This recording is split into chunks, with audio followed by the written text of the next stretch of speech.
Assalamualaikum warahmatullahi wabarakatuh.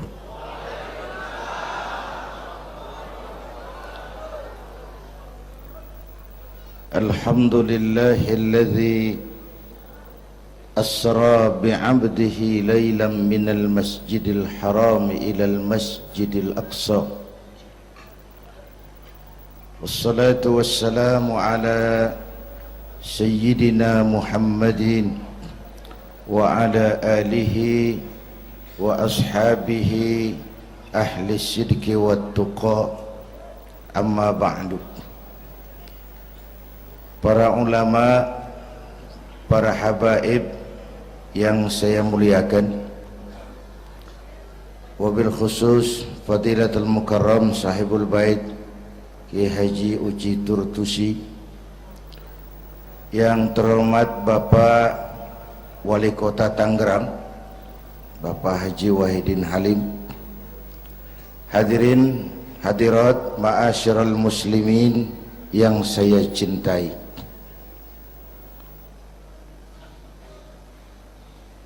Pertama, Isra dan Mi'raj adalah peristiwa besar yang hanya bisa diterima dengan iman. Peristiwa ini bukan tidak masuk otak, otaknya kekecilan untuk memahami peristiwa sebesar Isra dan Mi'raj. Satu perjalanan yang sangat jauh ditempuh dalam waktu yang amat singkat. Menurut otak tidak mungkin, menurut kebiasaan tidak bisa, menurut pengetahuan impossible, menurut iman apa yang tidak bisa kalau Allah yang mau. Itulah sebabnya peristiwa yang dahsyat ini menurunkan perintah solat sebagai sandaran vertikal bahwa kita memang perlu Allah. Kita memang perlu Allah. Itu sebabnya tempo hari lewat TV saya katakan, hidup yang paling tenang itu hidup model tukang parkir. Baik, tingali itu. Oh, pakai tingali tukang parkir di pasar, coba lihat, biar mobil banyak, mereknya bagus-bagus, nggak pernah sombong. Belum selesai, dengerin dulu, belum selesai. Nanti mobil pergi satu demi satu, habis sama sekali, dia nggak sedih. Mobil banyak nggak sombong, mobil habis nggak sedih. Kunaon? Apa kunaon itu? Lah sok poho deui. Kenapa bisa begitu? Ini nyengir tapi mikir, Pak. Ada muatan ini. Tukang parkir tidak merasa memiliki, tapi merasa dititipi. Siapapun yang merasa memiliki mesti takut kehilangan. Tapi kalau merasa dititipi, jabatan, harta, anak, istri, itu semua sekadar titipan, hiduplah seperti tukang parkir. Pertama, titipan tidak boleh bikin kita jadi sombong. Dititipin kok sombong, nggak pantas dong. Pak Zainuddin titip mobil ya, silakan. Yang punya mobil pergi, saya petatang peteteng. Emangnya mobil kamu? Orang cuma nitip, dititipi kok sombong. Ada orang dititipi jabatan oleh Allah, sombong. Ada enggak? Ada enggak? Ada. Namanya Fir'aun. Tuh pejabat-pejabat sombong anak buah Fir'aun semua.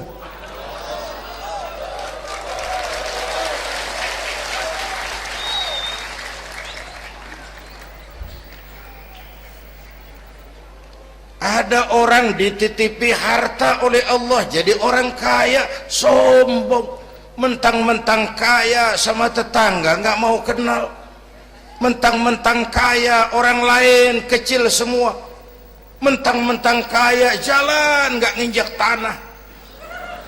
Kuntilanak dititipin kok sombong, nggak pantas dong. Satu. Yang kedua, titipan harus dijaga baik-baik. Kalau tidak dijaga bisa rusak. Kalau rusak yang nitip marah, yang nitip marah. Pak, saya mau ngaji, titip sepeda motor, silahkan. Selesai pengajian sepeda motor diambil, kaca spionnya pecah, knalpot hilang, bemper penyok, marah nggak? Saya kan nitip, kenapa nggak dijaga? Apa bedanya? Allah nitip anak 3 orang di rumah kita, nggak dijaga, yang satu mabuk, yang satu judi, yang satu ngerampok, yang nitip marah.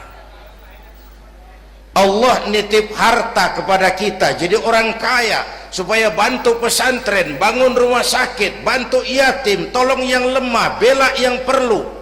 Pelitnya 17 setan. Yang nitip marah. Sudah nggak pakai dong. Sekarang yang makro. Allah titip Indonesia. Hai rakyat, ini Indonesia, aku titip, kata Allah. Ini titipan mahal karena ditebus dengan keringat, air mata, darah dan nyawa. Aku titip Indonesia. Ini negara besar, buminya subur, di bawah perut buminya ada gas, minyak, batu bara. Kekayaan negeri ini dikuasai oleh negara, tapi harus digunakan bagi sebesar-besar kemakmuran rakyat. Itu amanat. Disalahgunakan, dikorupsi, yang nitip ini kan musim din-din ini lagi nggak enak bulan-bulan ini nih. Nazarudin, Syarifudin, yang ceramah Zainuddin lagi ini.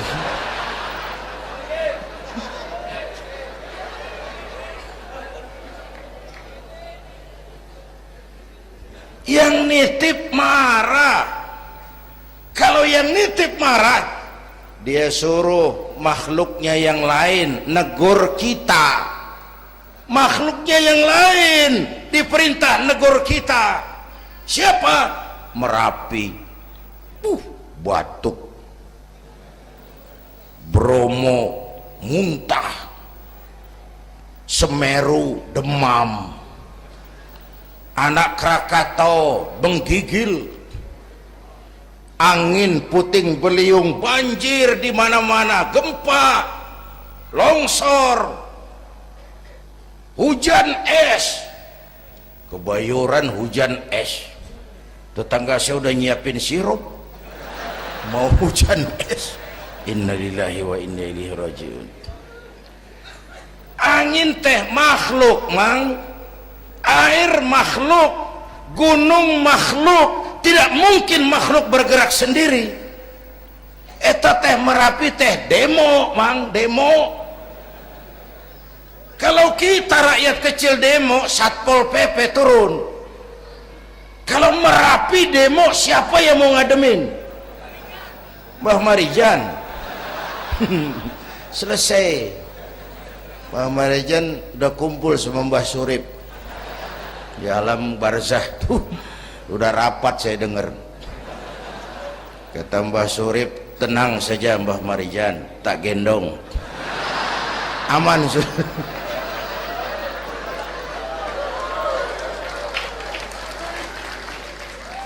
Apa artinya ini? Kita perlu Allah, kita perlu Allah. 100 tahun kita bangun, selesai oleh gempa 5 menit.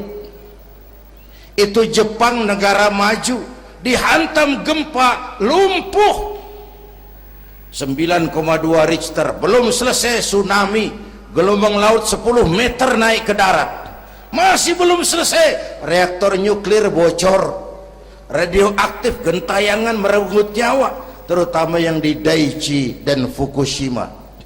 Fukushima tahu kan? Itu dari Cikupa ke kanan, ya dekat-dekat situlah.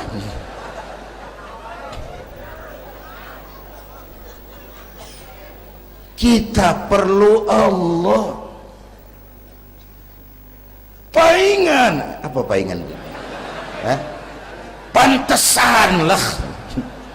Pantesan orang yang paling bersih hatinya Rasulullah, orang yang paling baik akhlaknya Rasulullah, orang yang sudah dapat jaminan ampun atas segala dosa Rasulullah. Tapi baginda Rasul kalau sholat malam bengkak kakinya karena rajin sujud. Saya perlu Allah. Dosa sudah diampuni, akhlak paling baik, hati bersih, tapi kalau sholat malam kakinya bengkak karena rajin sujud. Allahumma sholli alaihi. Saya tahu di pasar Kemis juga banyak yang kakinya bengkak.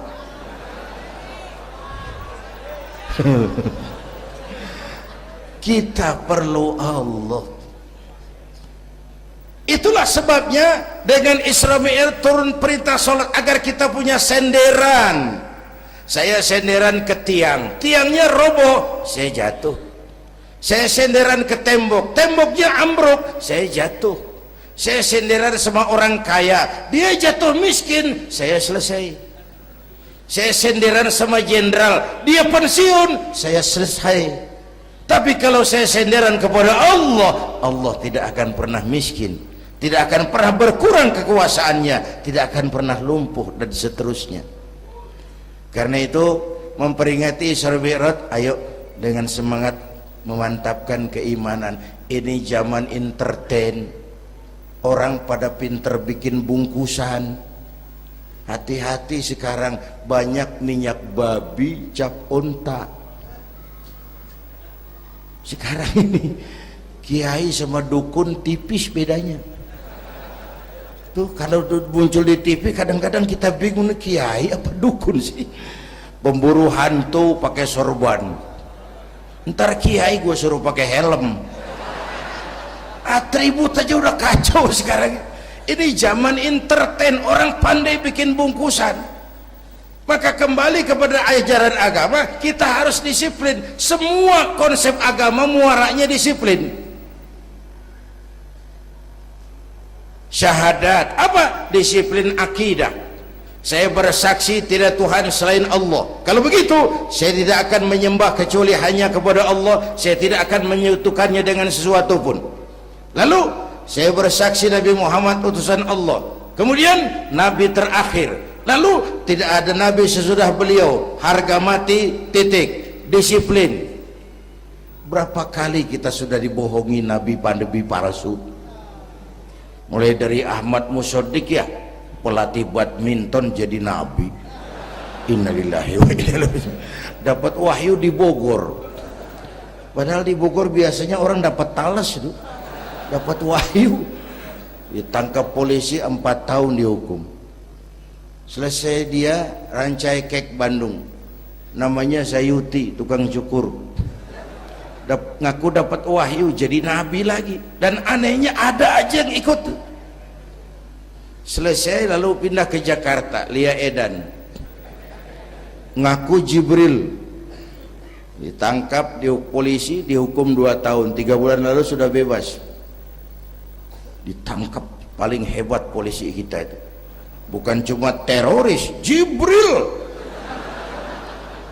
Di mana di dunia ada polisi nangkap Jibril kalau bukan?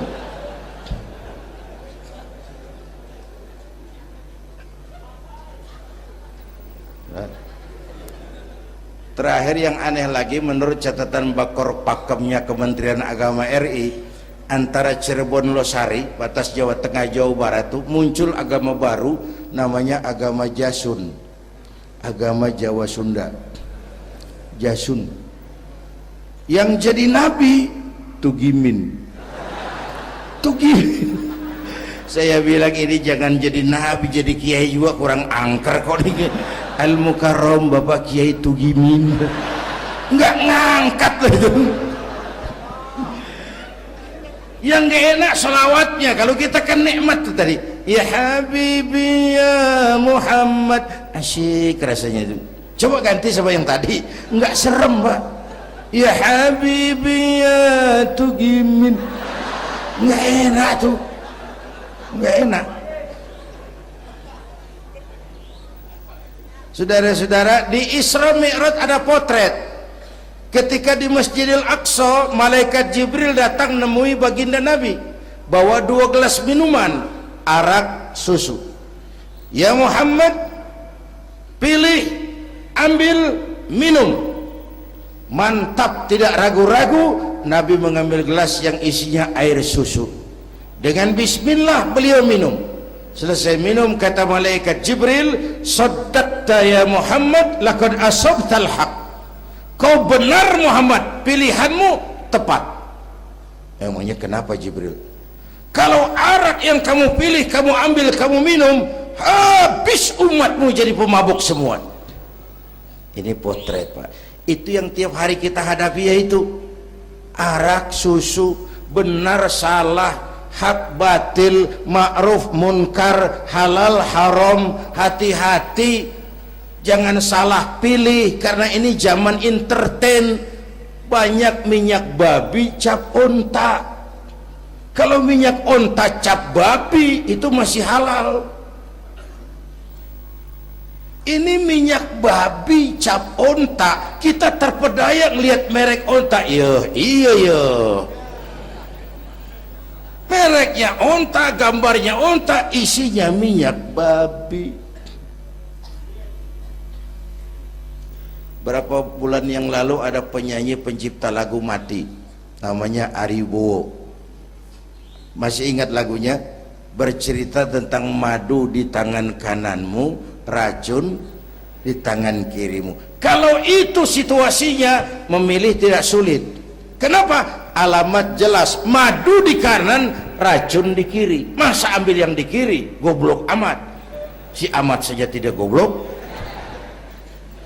Sekarang ini alamat dibikin samar, madu di mana, racun di mana tidak jelas. Lebih celaka lagi sekarang, banyak racun bermerek madu, banyak racun bermerek madu. Kita terpedaya, terpesona, terpukau, akhirnya salah pilih. Maka resepnya, jangan jauh dari ulama, makmurkan majelis taklim. Ini zaman entertain, orang pandai bangun pencitraan. Tuh, satu hal pertama yang ingin saya sampaikan. Iya, saya lihat jam doang. Sampai pagi, Beb. Yang kedua, ketika perjalanan dimulai, ada suara dari sebelah kanan, Muhammad berhenti sebentar. Jangankan berhenti, menoleh saja tidak. Kanan selamat dari kiri, Muhammad berhenti sebentar, menoleh pun tidak. Kanan kiri selamat dari arah depan. Ada perempuan tua, pakaiannya menyolok, lipstiknya tebal, nenek-nenek pakai blue jean. Muhammad berhenti sebentar, menoleh pun tidak. Sudah lewat, kata malaikat Jibril, untung kamu tidak menoleh Muhammad. Kenapa Jibril? Panggilan kananmu Yahudi, kalau kamu menoleh umatmu cenderung Yahudi. Panggilan kirimu Nasrani, kalau kamu menoleh umatmu gandrung kepada Nasrani. Itu perempuan tua dengan pakaian menyolok, itu dunia Muhammad. Dunia teh sudah tua, tapi karena dipoles, dibangun, dipoles, dibangun, dibangun, dipoles, orang nggak terasa kalau dunia sudah tua. Berebut harta, berebut warisan, sama juga berebut nenek-nenek. Makan habisin. Ini perjalanan, ini pun potret. Panggilan Yahudi, panggilan Nasrani, panggilan dunia, materialisme, hedonisme, berat berat sekarang ini. Berapa malam lalu saya masuk Serpong, saya senang lihat Serpong berubah jadi kota satelit, bangunannya bagus-bagus.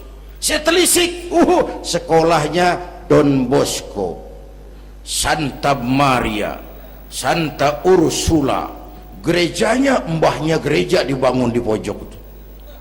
Serpong, awas panggilan Nasrani. Saya masuk Bekasi, Sukmajaya, sekolahnya Yayasan Penabur, mulai dari TK sampai perguruan tinggi, gerejanya besar, awas panggilan Nasrani. Bahkan di Karawang mereka sudah bangun kuburan mahal.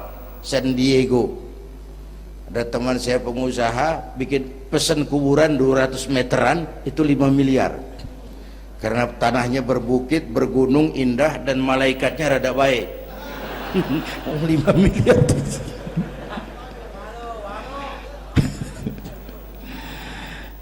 Panggilan Yahudi, siapa membantah? Yahudi itu menguasai ekonomi dunia. Di Amerika itu tidak ada orang bisa masuk gedung putih jadi presiden tanpa dukungan Yahudi. Menentukan. Bahkan roda ekonomi dunia sekarang ini diwarnai oleh Yahudi. Israel itu Amerika kecil, Amerika itu Israel besar. Lalu panggilan Nasrani dengan segala gaya dan dana, dan terakhir panggilan materialisme dunia, panggilan hedonisme, panggilan materialisme. Menghadapi panggilan-panggilan ini, ayo kita umat Islam luruskan saf, rapatkan barisan, jangan jauh dari ulama, makmurkan majelis taklim. Itu yang kedua. Yang ketiga, Haram Aqsa ini perjalanan vertikal katanya. Aqsa Aras ini perjalanan vertikal. Haram Aqsa perjalanan horizontal. Aqsa Aras perjalanan vertikal. Hablum minan nas, hablum minallah. Isra Mi'raj mau ingatkan kita, semua kita perantau di dunia ini. Perantau harus pulang. Orang yang selesai merantau di dunia disebut telah pulang ke rahmatullah. Kenapa pulang? Perantau, nggak boleh netep. Bodoh kalau ada perantau, tahu perantau tapi nggak pernah mikirin pulang. Dan saya mau bilang, orang pulang sebenarnya enak. Ayo contoh beberapa soal etimologis. Waktu SD dulu ada pelajaran yang kita nggak suka, gurunya galak. Pas pelajaran dia pengumuman, Bapak guru tidak masuk sekolah, anak-anak boleh pulang. Seneng nggak? Seneng nggak? Kenapa seneng? Karena boleh pulang. Orang pulang seneng. Contoh lagi, Lebaran masyarakat pulang mudik, seneng nggak? Kenapa seneng? Pulang. Orang pulang seneng. Sekarang selesai hidup di dunia, kita pulang kepada Allah, seneng nggak? Ragu-ragu, mau bilang seneng takut besok, itu gitu. Mestinya seneng pulang. Apa yang bikin pulang yang satu itu kok berat? Kelihatannya dua. Pertama, kita ini sering mencintai sesuatu berlebihan, berakar di hati. Datang saat pulang tidak siap menghadapi perpisahan. Ada yang bergantung di sini, pulang jadi berat. Kalau cinta Allah sepenuhnya, cinta alam seperlunya, pulang enak. Yang kedua, bekal nggak cukup, sengsara di jalan, pulang jadi berat. Nggak punya bekal kok pulang, itu nekat. Belum sempet sholat modar, kok berani amat nggak punya bekal pulang. Kalau bekal cukup, pulang itu menyenangkan. Karena apa? Itu satu keharusan. Iya, kalau umat-umat terdahulu umurnya relatif panjang. Kalau kita ini mencontoh baginda Rasul, beliau wafat umur 63 itu standar. Kalau mencontoh Nabi, jatah kita 63. Kalau malam ini kita sudah 50 tahun, tinggal 13. Waspada. Kalau malam ini kita sudah 62 tahun 11 bulan, udah jangan pakai pantangan, apa aja makanlah Pak, sebulan lagi tuh. Sebulan lagi, syukur-syukur dapat bonus. Dan saya bilang mati itu tidak pakai abjad. Kalau pakai abjad bisa nunggu. Mati bang ngacak. Kadang-kadang kakeknya segar bugar, cucunya pakai. Kalau mati pakai abjad enak nunggunya. Tahun ini yang mati A, tahun depan B, tahun berikutnya C, lalu D, terus F, lalu G, lalu H. Saya Z. Repot saya, nggak ada yang ngurus, orang udah habis.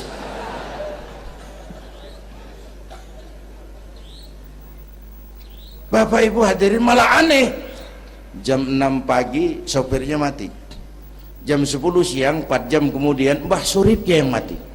Sebelum mati dia pesan sama teman saya W.S. Rendra, Mas, saya kalau mati tolong dikubur di bengkel teater Depok.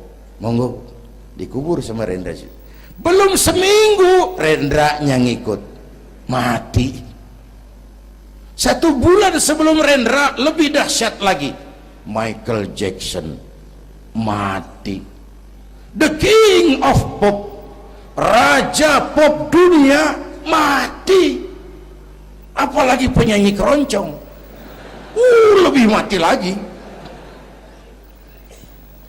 Ada hidup sesudah mati, ada akhirat sesudah dunia. Semua kita perantau, dan perantau harus pulang.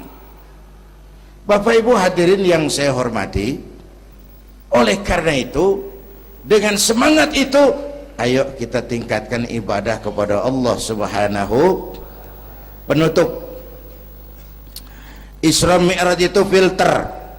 Setelah terjadi peristiwa itu kelihatan, yang beriman makin mantap, ini golongan Abu Bakar Siddiq. Yang kafir makin kurang ajar, ini golongan Abu Jahal, Abu Lahab, Abu Sufyan, dan abu-abu lain kumpul di situ.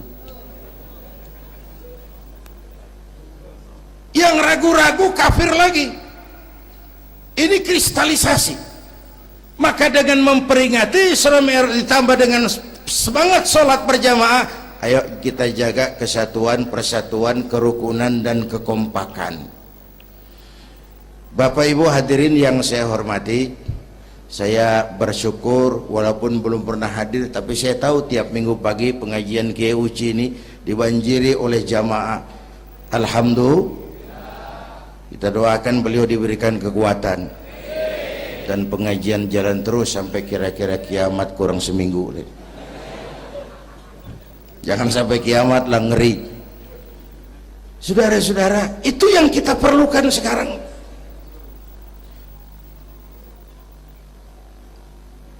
Menjaga semangat kebersamaan seperti diajarkan di masjid ini. Coba baik tingali akhlak masjid. Siapapun masuk masjid, copot sendal, buka sepatu.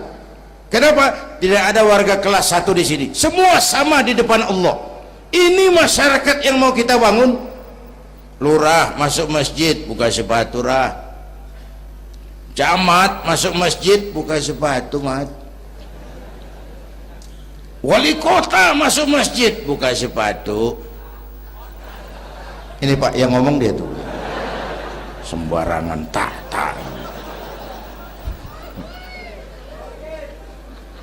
Gubernur masuk masjid, buka sepatu nur. Presiden masuk masjid, buka sepatu den. Ini masyarakat yang mau kita bangun. Kan keadilan di negeri kita ini masih mahal. Hukum masih sering seperti pisau, tajam ke bawah, tumpul ke atas.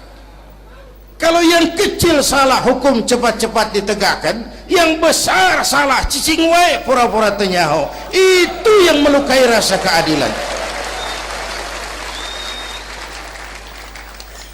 Bapak Ibu hadirin yang saya hormati, itu yang melukai rasa keadilan. Kalau mau lapor kehilangan ayam, itu harus jual kambing. Ingin menang berperkara, jual sapi. Ngurusin ayam hilang kok jual kambing, jual sapi. Itu harga keadilan yang harus kita bayar. Karena itu ke depan belajar dari sejarah, kita bukan cuma perlu pemimpin pinter, tapi juga benar. Malahan lebih baik benar enggak tapi pintar ketimbang pintar tapi enggak benar. Capek dibohongi pemimpin yang cuma pintar tapi enggak benar. Disuruh ngurus beras malah nimbun beras, disuruh ngurus laut jadi bajak laut, disuruh ngurus hutan rame-rame jadi orang hutan. Gitu. Kita rindu munculnya sosok-sosok macam Umar bin Abdul Aziz. Punten nih, itu Umar bin Abdul Aziz waktu terpilih jadi khalifah, yang pertama diucapkan inna lillahi wa inna ilaihi raji'un. Terpilih jadi presiden bukan alhamdulillah, inna lillah.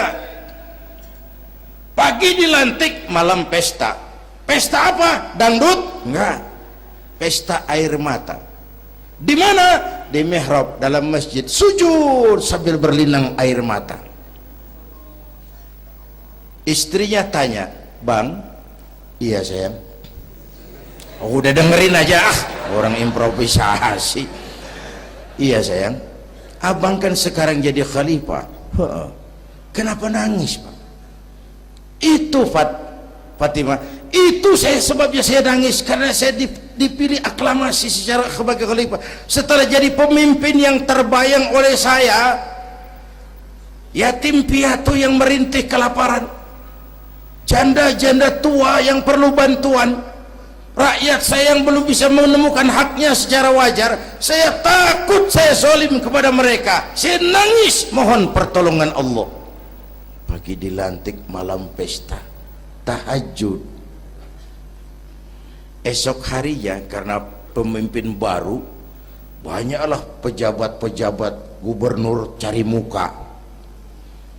Namanya presiden baru, ada yang kirim emas, pakaian mahal, berlian, mutiara, dikumpulkan sama istrinya. Umar tanya, "Fatimah?" "Iya bang." "Banyak hadiah yang kau terima?" "Banyak bang, intan, berlian, mutiara, emas." "Kau senang?" "Saya senang bang." "Oke, kalau kau senang itu hadiah intan, berlian, mutiara, kumpulkan sebanyak-banyaknya dan besok kita cerai. Tapi kalau kau sayang saya, itu hadiah intan, berlian, mutiara, jual, uangnya masukkan baitul mal untuk ngurus rakyat kita." Apa jawab istrinya? Istrinya pun istri beriman, gak mentang-mentang istri pejabat lalu ikut-ikutan borong proyek suaminya. Kata Fatimah, "Abang?" "Iya sayang." "Apalah artinya intan berlian tanpa engkau di sisiku bang?"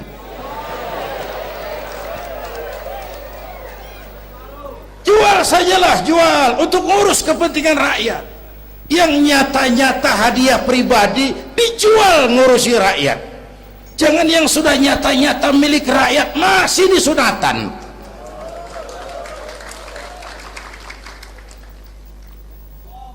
Yang antik lagi, satu malam beliau kerja di kamar, pakai lampu templok, nulis. Datang seorang tamu, "Assalamualaikum ya Amirul Mukminin." "Waalaikumsalam." "Silakan duduk." "Ada apa?" "Enggak, cuman mau ngobrol." Ngobrol urusan pribadi khalifah, kita kan teman lama." "Oke baik." Beliau berdiri, lampunya dipadamkan, ditiup, mati, gelap kamar. "Ayo kita ngobrol." Tamunya heran, "Ya khalifah?" "Iya." "Kita kan mau ngobrol." "Iya." "Kenapa lampu dimatiin?" "Begini mas," mau tamunya dari Jawa waktu itu, dengerin aja kenapa sih. Gini loh Mas, tadi waktu sampean datang tuh kan sampean lihat saya lagi kerja. Iya, saya kerja tadi ngurusi rakyat. Tentu saya kan pakai lampu, memang lampunya kan pakai minyak, pasti minyaknya kan beli, iyalah belinya pakai uang, tentu uangnya uang rakyat. Kita mau ngobrol urusan pribadi, nggak usah pakai minyak rakyat Mas, ayo ngobrol sampai subuh ini. Kalau yang kecil saja orang sudah berhati-hati, apalagi menghadapi urusan yang jauh lebih besar ke depannya. Bapak Ibu hadirin yang saya hormati, oleh karena itu kita memerlukan semangat kebersamaan, walaupun tidak harus selalu bersama-sama. Ini adalah potret terakhir. Baginda Nabi di awal-awal perjuangan didampingi 5 figur utama. Pertama, Nabi punya Sayyidina Abu Bakar Siddiq. Ini sahabat merangkap mertua, orang tua bijaksana, tempat Nabi tukar pikiran. Kampung itu enak kalau ada yang dituain. Yang kedua, beliau punya Umar bin Khattab, Al-Futuhat Al-Islamiyah, imam tapi jenderal, jenderal tapi imam, gagah, berani untuk Islam. Selesai? Belum. Yang ketiga, Nabi punya Utsman bin Affan, pengusaha tapi santri, penyandang dana. Umat akan maju kalau banyak punya Utsman. Yang keempat, Nabi punya Ali bin Abi Thalib, tokoh muda tapi intelek. Yang kelima, beliau punya Khadijah binti Khuwailid. 5 figur utama bahu membahu membantu perjuangan Nabi. Begitulah kita berjuang, mesti punya segala hal, mesti punya senjata yang namanya golok, gergaji, pisau, silet, harus punya. Kapan makainya? Lihat lawannya. Yang kamu hadapi apa? Kumis Pak, silet turun. Yang kamu hadapi apa? Akar kayu nangka Pak, kampak maju. Ini kita sering emosi, nggak para rugu. Yang dihadapin kumis, kampak yang maju. Urusan nggak selesai, bibir bongkar Pak. Anak-anak muda nggak cukup dibakar emosinya, berani harus, nekat jangan. Berkorban siap, konyol nanti dulu. Mati syahid ayo, mati sangit jangan. Berani sama nekat tipis loh bedanya. Berani harus, nekat jangan. Berkorban siap, konyol nanti dulu. Bapak Ibu hadirin yang saya hormati, dengan semangat kebersamaan saya yakin kita bisa berbuat lebih banyak. Inilah barangkali sekelumit ikut tasyakur saya, mudah-mudahan ada manfaatnya buat kita semua. Lebih kurang mohon maaf. Usikum wa iyaya bitaqwallah. Aqulu qawli hadza wassalamu alaikum warahmatullahi wabarakatuh.